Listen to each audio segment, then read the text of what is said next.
राजा होय, भरत दास आणि तू दासी. मूर्ख राणे, कसला आनंद होतोय तुला एवढा? अगं राणे, तू त्या कौशल्याची दासी होशील. ती कौशल्या तुझ्याकडून आपली सेवा करून घेईल.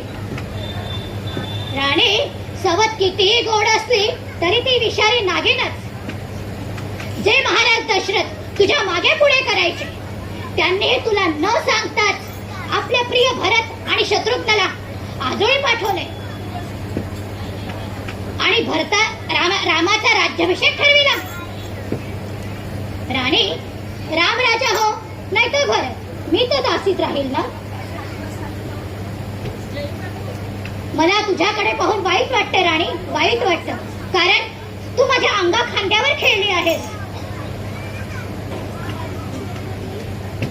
आणि तुझ्याबद्दल जर कोणी असं काही करेल तर मला वाईट वाटणारच ना.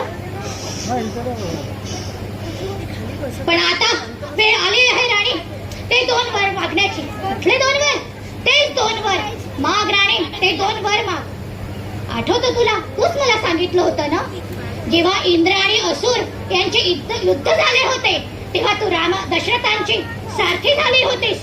तेव्हा घायल झालेल्या दशरथांचे तू प्राणांचे रक्षण केले होतेस. तेव्हा तुला दशरथांनी 2 वर देऊ केले होतेस. माग राणी माग, ते 2 वर माग. एका रात्री तर प्रलय येतो राणी, तर तू रामाचा राज्याभिषेक नाही थांबवू शकत. टाक आपल्या मोहाचे फासे आणि भाग त्या दशरथांना 2 वर. रामासाठी वनवास आणि आपल्या प्रिय भरतासाठी अयोध्येचे राज्य राणी, अयोध्येचे राज्य, अयोध्येचे राज्य.